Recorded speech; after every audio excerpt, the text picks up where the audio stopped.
Welcome to STEM's Forestry and Aquaculture Week.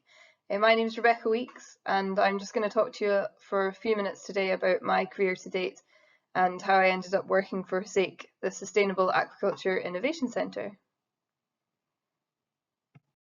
So now that I'm a young 31-year-old, I would say that I don't have my career fully planned out right until retirement age, but as a bright-eyed 12-year-old, I thought that I knew what I was going to do for the rest of my life.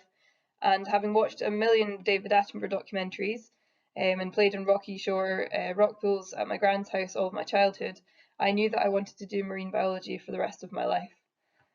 So my undergraduate took me to Indonesia to do scientific diving, but also had me buried up to the hip in salt marshes of Essex. This led me on to doing a master's because I enjoy studying. The ecosystem-based management of marine systems master's was really broad, and it took me from Australia doing tropical reef ecology and scuba diving every day to standing on a blustery cliff top on the Sound of Barra looking at bottlenose dolphin behaviour. So a really wide remit, and I covered a lot of bases between the undergraduate and the master's. The PhD that I did again took me in a different direction, this time marine technology and physics. So it just goes to show that the subject choices that you make in high school, which are particularly broad, can become useful in lots of different ways as you go through your career, ways that you couldn't even predict. I went on to work with Sam's Enterprise after my PhD because I'd had enough of studying, and basically was in charge of a modelling software that is useful for the aquaculture industry. So aquaculture covers finfish, which in Scotland is salmon and trout.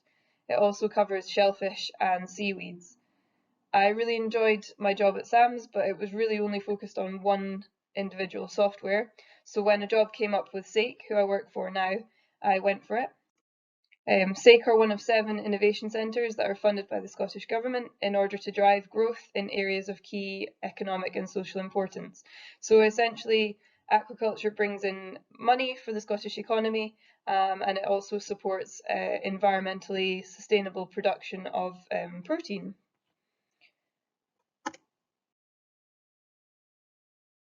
As you can see from the slide I've presented here, aquaculture, although it may seem like a very narrow term, actually presents a large number of different career pathways.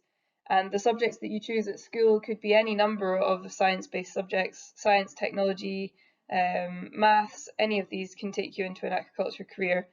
And if there's any that jump out at you that you'd like to discuss in more detail, I'd be more than happy to pick up following on from this talk.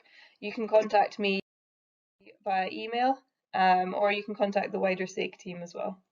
So thanks very much for listening today. I realise it's been a whistle-stop tour and there's so much more that I would like to say, but I wish you the best, and please do get in touch if you'd like any further information.